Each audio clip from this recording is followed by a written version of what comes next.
నిమిషాలు కూడా ఓపిక పట్టలేనంత పరిస్థితిలోకి వెళ్ళిపోయారు. ముగ్గురు ఉన్నారు. ఒకటి మనోహరు, 2 డేవిడ్ అన్న, 3 జంబుల్దిన్నెలో ఆలగడ్డ ప్రాంతం నుంచి ఉన్నటువంటి మరి ఆత్మీయుడు సోదరుడు యోహాన్ గారు. మన ముగ్గురికి కొన్ని మాటలు, కన్క్లూజన్ మాటలు కొన్ని చెప్పాను. అయినా మళ్ళీ కట్టు వచ్చింది. అయినా వాళ్ళు చివరి వరకు ఆగారు. ఎందుకు ఈ మాట మీకు జ్ఞాపకం చేస్తున్నాను అంటే, ఈరోజు ఆత్మీయ తండ్రి గారు కూడా ఒక అద్భుతమైనటువంటి సందేశాన్ని మనకు అందించారు. వాక్యం పట్ల మీకు శ్రద్ధ, ఆశ, ఆయన ఆవరణములు ఇవన్నీ కూడా మనకందరికీ కలిగి ఉండాలి. ఆయన సన్నిధిలో ఒక్కరోజు గడిపితే ఎంత ఛాన్స్, ఎంత అదృష్టం చెప్పండి. ఆయన మాటలు వినేటప్పుడు కూడా మనం ఏం చేయాలి అంటే ఆసక్తిగా ఎదురు చూడాలి, ఆసక్తిగా ఆయన వాక్యములో ఉండిపోవాలి. కానీ ఈరోజు పరిస్థితి ఏంటి అంటే, భూమి మీద మనిషి మంచిగా బ్రతకాలి అన్నా, చెడ్డగా బ్రతకాలి అన్నా వాళ్ళ చేతిలో ఉంది. ఎలాగైనా బ్రతకచ్చు. అయితే ప్రేమైన దేవుని పిల్లలారా, మంచిగా బ్రతకాలి అంటే వాక్యం దగ్గరికి రావాలి. చెడ్డగా బ్రతకాలి అంటే నువ్వు వాక్యం దగ్గరికి రావాల్సిన అవసరం లేదు. రోజంతా మన పనులు చేసుకుంటున్నాము, అన్ని గంటలు మనకి ఉపయోగించుకుంటున్నాము. దేవుని వాక్యం కోసము ఒక 5 నిమిషాలు లేదా 1 గంట దేవునికి సమయం ఇవ్వలేకపోతున్నాము అంటే ఒకసారి మనల్ని మనం పరీక్ష చేసుకోవాలి. మనల్ని మనం పరీక్ష చేసుకోవాలి. అందుకే ప్రారంభంలో ఒక వాచి తయారు చేసి పంపించారు ప్రపంచానికి. నేను చిన్నప్పుడు చూశాను. దాన్ని ఏమంటారంటే వాటర్ ప్రూఫ్ అంటారు. ఏది వాచ్.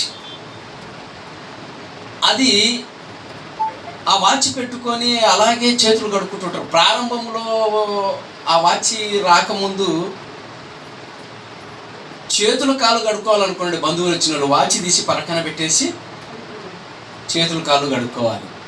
కొత్త పెళ్లి కొడుకైనా ఎవరైనా ఈ వాటర్ ప్రూఫ్ వాచ్ వచ్చినప్పుడు అలాగే చేతులు కడుక్కుంటున్నారు.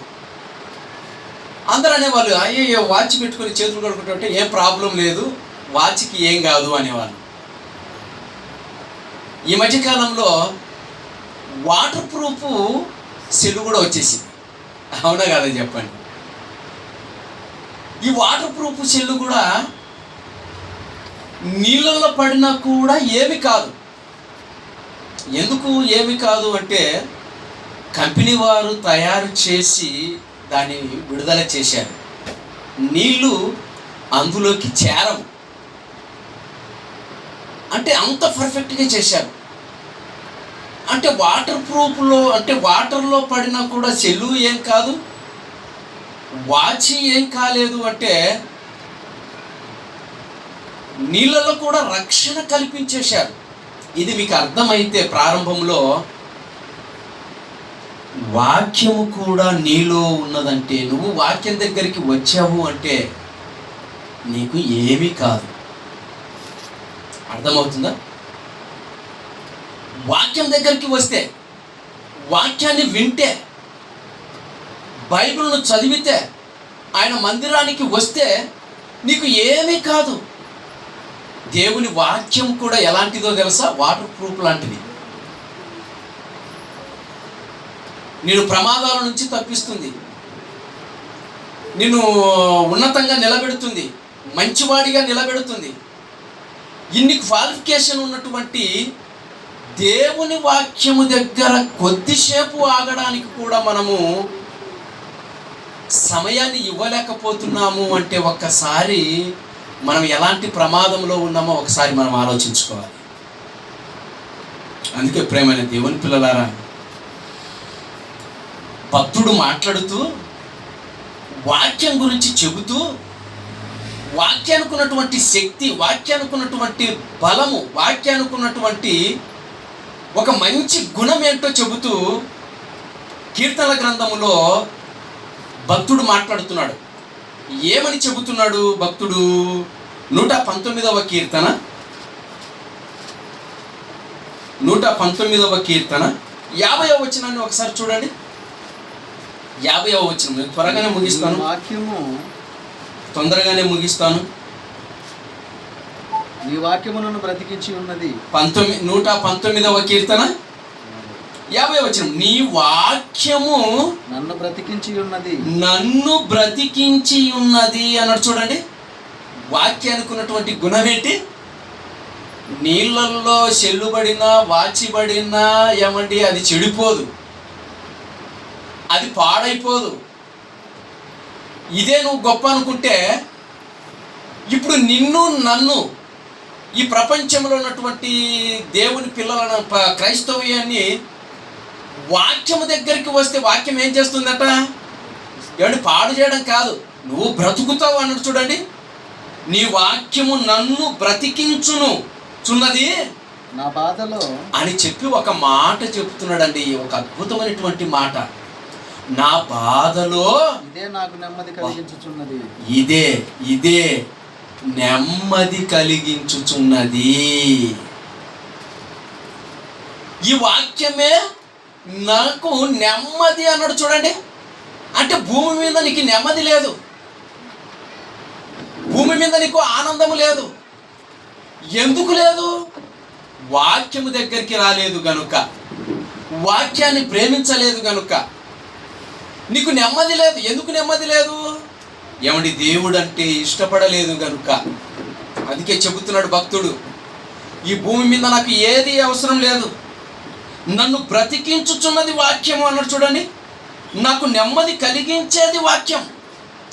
కానీ నేటి సమాజం ఎలా ఉంది అంటే, ఏమండి, బ్రతికించేది వాక్యము మాకు వద్దు,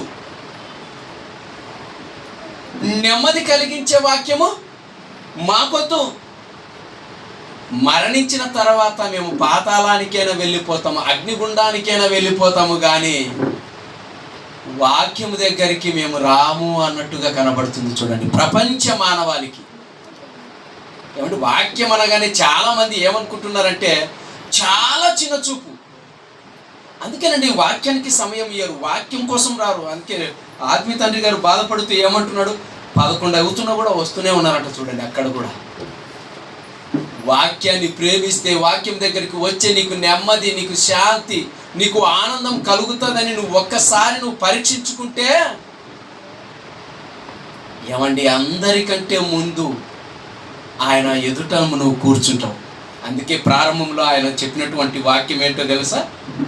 నీ ఆవరణములో అన్నాడండి. ఆవరణములో అంటే ముందు, నేను ముందు సీట్లో కూర్చోవాలి, నేను ముఖాముఖిగా దేవుని చూడాలి, దేవుని వాక్యం వినాలి. అందుకు ముందే వచ్చి కూర్చోవాలన్నటువంటి ఆరాటం కొందరికి మాత్రమే ఉంటుంది. కొందరు ముందు వచ్చినా కూడా వెనక కూర్చోవాలన్నటువంటి కొందరికి ఆరాటం ఉంటుంది. దేవుడు నిన్ను చూస్తున్నాడు, సేవకుడు కాదు.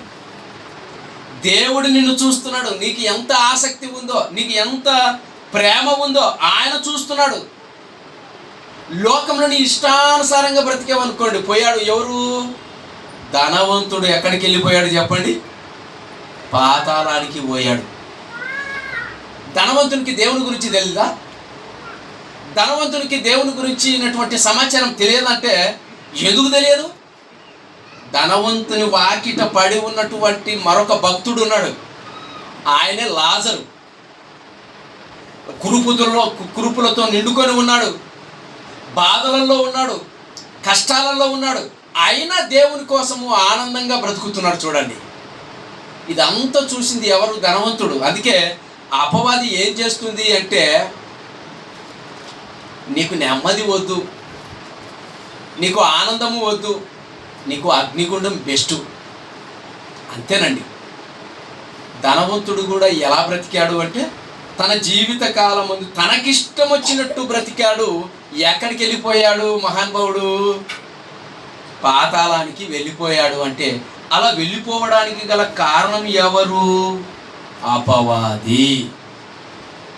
నువ్వు దేవునికి వాక్యానికి చోటు ఇవ్వకపోతే మన ప్రక్కనే కూర్చున్నటువంటి వాడే అపవాది. వాడేం చేస్తాడు అంటే నువ్వు బ్రతికినంత కాలం ఏం చేయి, తిను, త్రాగు, సంతోషించు, ఆనందంగా ఉండు. ఆ తర్వాత నువ్వు ఏమైపోయినా పర్వాలేదు. కానీ భక్తుడు మాట్లాడుతున్నాడు, ఏమంటున్నాడో తెలుసా? నీ వాక్యము నన్ను బ్రతికిస్తుంది. ఏ బ్రతుకు అనుకుంటున్నారు? భూమి మీద బ్రతుకు కాదు అది. మరణించిన మరుక్షణమే నీకు ఒక గొప్ప బ్రతుకు, ఒక గొప్ప ఆలోచన, ఒక గొప్ప మంచి జీవితము. అందుకే మంచిగా బ్రతకడానికే దేవుడు మనకు ఇచ్చినటువంటి ఈ వాక్యాన్ని అండి. అందుకే పరిశుద్ధులుగాను నిర్దోషులుగాను నా పిల్లలు నా ఎదుట ఉండాలి, వాళ్ళు పరలోకానికి రావాలని ఒక తండ్రిగా ఆయన కోరుకున్నటువంటి కోరిక. ప్రేమైన దేవుని పిల్లలారా, ఇది మీకు అర్థమైతే వాక్యానికి ఎప్పటికీ మనము చెవులిచ్చేవారిగా, ప్రేమించేవారిగా మనం ఉండాలి. రాత్రి జరిగినటువంటి సంఘటనలో ఒక మంచి మాట వివరణ, దేవుని వాక్యాన్ని దేవుని కుమారులు నరుల కుమార్తెలను వివాహమాడిరా అన్నటువంటి చివరి క్షణాలలో చెప్పబడినటువంటి కొన్ని మాటలు వివరణ ఇచ్చి నేను ముగిస్తాను. నిజముగా లూకాసు వార్త 3వ అధ్యాయము 38వ వచనాన్ని ఒకసారి చదువుకుందాం, చూద్దాం. కేయినాను ఎనోసుకు, ఎనోసు సేతుకు, సేతు ఆదాముకు, ఆదాము దేవునికి కుమారుడు. ఆదాము నుండి పుట్టుకొచ్చినటువంటి ప్రతి ఒక్కరు కూడా, ఈరోజు పుట్టుకొస్తున్నటువంటి ప్రతి ఒక్కరు కూడా ఎవరికి కుమారులు అంటే దేవుని కుమారులు. ఇది ఈ పాయింట్ మీరు జాగ్రత్తగా ఆలోచించాలి. దేవుని కుమారులు అనగానే పురుషులను అందరినీ ఉద్దేశించి దేవుని కుమారులుగా సంబోధించాడు. సంబోధించినటువంటి దేవుడు ఆయన చెబుతున్నాడు ఎలా దేవునికి కుమారుడు అయ్యాడు ఆదాము అంటే, నేల మట్టితో నరుని నిర్మించి వాని నాసికారంధ్రములలో జీవవాయువును ఊదగా నరుడు జీవాత్మ ఆయను అన్నాడు. అంటే స్వయంగా దేవుడే ఆదామును తయారు చేసి ఆ ఆదాములోకి జీవవాయువును ఊది ఆయనకు కుమారునిగా స్వీకరించి ఆయనను భూమి మీద నిలవబెట్టాడు. అయితే అందుకు ఆ పదాన్ని బట్టేసి ఆ విషయాలను బట్టి దేవుడు ఏం చేశాడు అంటే దేవుని కుమారులుగా పరిగణలోనికి తీసుకొని వచ్చాడు. మరి నరుల కుమార్తెలు అనగా ఎవరు? స్త్రీలు. అంటే వీళ్ళు దేవుని కుమారులు కాదు, దేవుని కుమార్తెలు కదా, దేవుని కుమార్తెలే. కానీ నరుల కుమార్తెలను ఎందుకు సంబోధించాడు అంటే, ప్రారంభానికి వెళితే ఆదాముకు గాఢ నిద్ర కలగజేసి ఆదాములో ఉన్నటువంటి ప్రకటెముకను తీసి స్త్రీనిగా నిర్మించెను అన్నాడు. అంటే ఆదాములో నుంచి వచ్చిన స్త్రీ ఆదాముకి ఏమవుతుంది? కుమార్తె అవుతుంది. ఇది ప్రారంభం. మరి కుమార్తెను వివాహం చేసుకోవచ్చా అంటే, దేవుడు ప్రారంభంలో ఆజ్ఞలన్నిటినీ ఇవ్వలేదు, కానీ ప్రారంభంలో వారి ద్వారా అనేక మంది పిల్లలు కావాలి కనుక వారిని ఆశీర్వదించి వారు ఫలించి అభివృద్ధి చెంది భూమిని నిండించాలన్నటువంటి దేవుని సంకల్పం ప్రకారంగా వారిద్దరికి వివాహం చేయడం జరిగింది. అలా అని ప్రారంభములో ఆదాము పిల్లవాడు కాదు, ఆదాము చిన్న పిల్ల కాదు, ఇద్దరు కూడా యవనస్తులు. అందుకే దేవుని కుమారుడు, దేవుని కుమార్తె. అయితే ఆదాములో నుంచి వచ్చింది గనుక అక్కడ మాట్లాడుతున్నటువంటి మాటను బట్టి మరి ఆదికాండము 6వ అధ్యాయము 1వ వచనములో ఉన్నటువంటి మాటని ఇప్పుడు ఒకసారి చదువుదాం. ఆ మాటను చదువుదాం. ఆ మాట చూడండి. అక్కడ చెప్తున్నాడు, నరులు భూమి మీద విస్తరింపనారంభించిన తర్వాత కుమార్తెలు వారికి పుట్టెను.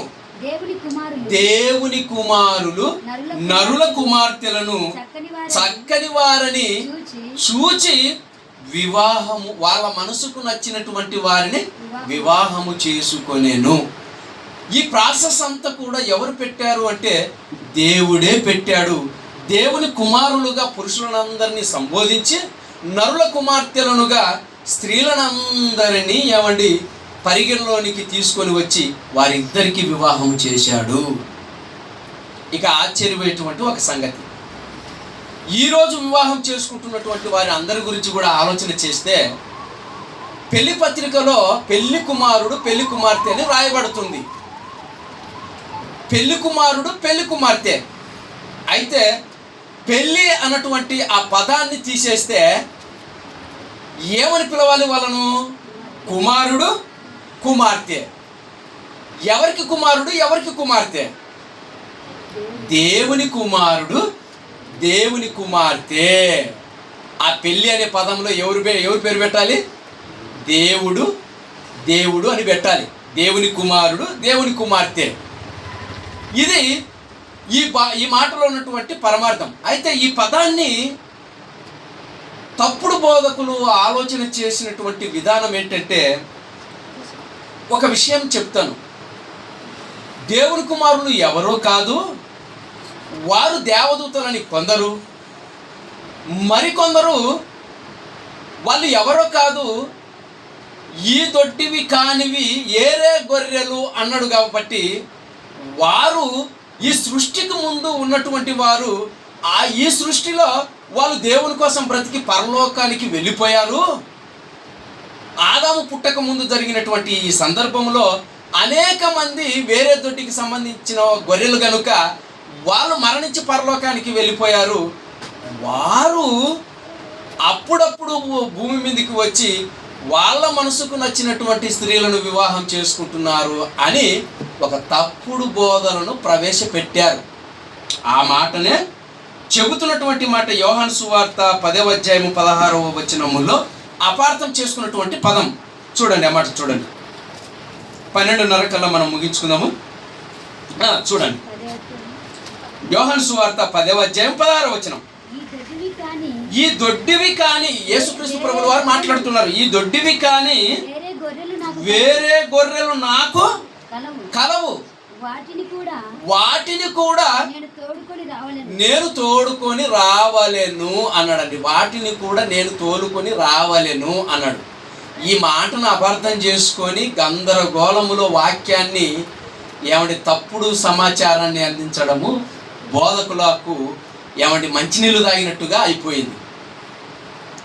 అంటే ఈ దొడ్డివి కానీ వేరే గొర్రెలు అనగానే వాళ్ళు పరలోకానికి వెళ్ళిపోయారు, వాళ్ళు దేవుని కుమారులు, వాళ్ళు భూమి మీదకి వచ్చి నరుల కుమార్తెలను చక్కని వారిని పెళ్లి చేసుకుంటున్నారు అన్నటువంటి ఒక తప్పుడు సమాచారం.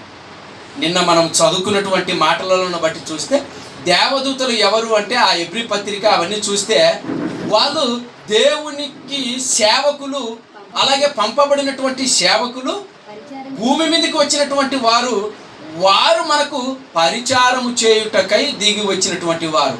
అందుకే ఎప్పుడైనను ఎక్కడైనను మీరు నా కుమారులని కానీ పరలోకము వీరిది అని కానీ దేవదూతలతో ఎప్పుడైనా ఎక్కడైనా దేవుడు చెప్పాడంటే ఎక్కడ చెప్పలేదు.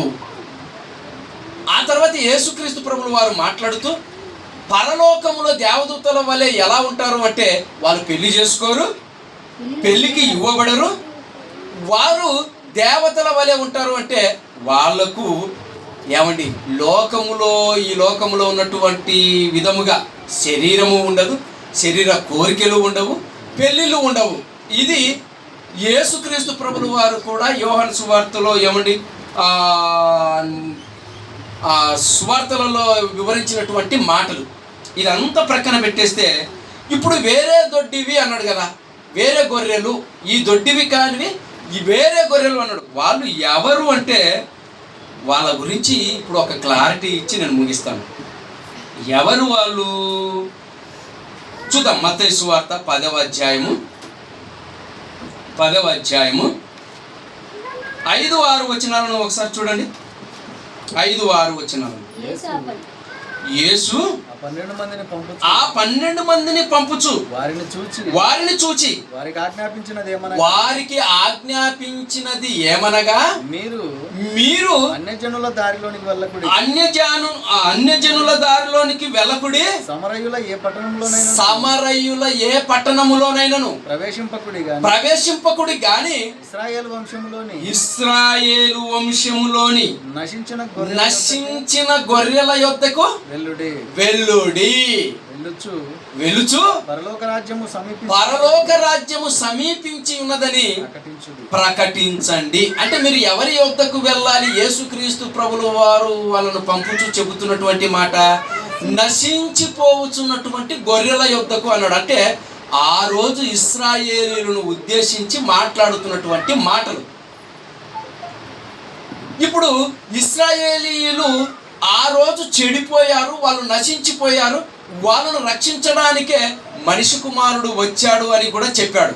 అయితే ప్రేమైన దేవుని పిల్లలారా, ఇక్కడ మాట్లాడుతున్నటువంటి మాట, మరొక మాట మనం ఆలోచన చేస్తే మరొక అద్భుతమైనటువంటి మాట. యేసుక్రీస్తు ప్రభుల వారు నిజంగా ఎవరి కోసం వచ్చాడు, ఎందరి కోసం వచ్చాడు, ఎవరికి వాక్యాన్ని ప్రకటించాలి అంటే ఆ రోజు ఇశ్రాయేలుల కొరకే కాదు, అన్యజనులకు కూడా దేవుని వాక్యం ప్రకటించాలి అన్నటువంటి ఉద్దేశంతో యేసుక్రీస్తు ప్రభుల వారు ఏమండి నిజంగా చెప్పినటువంటి మరొక మాట. అలాగే పౌలు గారిని ఉద్దేశించి చెప్తున్నటువంటి మాట, పరిశుద్ధాత్మ ప్రేరణతో పౌలు గారికి ఇచ్చినటువంటి వరము, ఆ బాధ్యతను గురించి మనం ఆలోచన చేస్తే ఎఫెసీయులకు రాసిన పత్రిక 2వ అధ్యాయము 11 నుంచి మనం చూస్తే 15వ వచనం వరకు కొన్ని మాటలు ఉన్నాయి. అక్కడ ఒక మాట చెప్తున్నాడు. కాబట్టి మునుపు శరీర విషయములలో అన్యజనులై ఉండి శరీరమందు చేతితో చేయబడిన సున్నతి గలవారు అనబడిన వారి చేత సున్నతి లేని వారనబడిన మీరు ఆ కాలమందు ఇశ్రాయేలీలు సహపౌరులు కారా, పరదేశులను, వాగ్దాన నిబంధన లేని ప్రజలను, లేని పరజనులను, నిరీక్షణ లేని వారును, లోకమందు దేవుడు లేడని లేనివారునై ఉండి క్రీస్తుకు దూరస్తులై ఉండిరని మీరు జ్ఞాపకము చేసుకొనురి. అంటే అక్కడ చెప్పబడుతున్నటువంటి మాట ఏంటంటే అన్యజనులు క్రీస్తుకు దూరస్తులు ఎవరైనా ఉన్నారంటే వారే అన్యజనులు. మనం ఎవరము? మనము కూడా అన్యజనులము, రక్షణ లేని వారము ఒకప్పుడు. అయినను మునుపు దూరస్తులైన మీరు ఇప్పుడు క్రీస్తు యేసునందు క్రీస్తు రక్తము వలన సమీపస్తులై ఉన్నారు. అంటే ఈ దొడ్డివి కానీ వేరే గొర్రెలు అనగానే ఎవరిని పిలిచచ్చు? సున్నతి లేని వారిని, దేవుని ఎరుగని వారిని, అన్యజనులను. ఆ అన్యజనులు ఎవరంటే మనమే. ఏమంటే ఇంత వివరణ బోధకులు ఇవ్వాలి అంటే ఇవ్వకుండా ఏం చేశారు అంటే, ఈ దొడ్డివి కానీ వేరే గొర్రెలు అనగానే వాళ్ళు పరలోకంలో ఉన్నారు, వాళ్ళు భూమి మీదకి దిగొచ్చి దేవుని నరుల కుమార్తెలను వివాహం ఆడిరని షార్ట్కట్లో చెప్పేశారు. మొట్టమొదటిసారిగా అన్యజనులైనటువంటి వారికి వాక్యాన్ని చెప్పినప్పుడు ఏమండి చేర్చబడినటువంటి ఒకే ఒక వ్యక్తి యేసుక్రీస్తు కాలంలో మొట్టమొదటిగా ఎవరైనా ఉన్నారు అంటే కొర్నేలు గారు. ఎవరైనా అన్యుడు. అందుకే ఆయన గురించి చెప్తూ ముందు ఏమంటే ఇశ్రాయేలీయులలో జరిగినటువంటి ఒక మంచి సందర్భాన్ని చూడండి. అపోస్తుల కార్యములు 10వ అధ్యాయము మొదటి వచనం.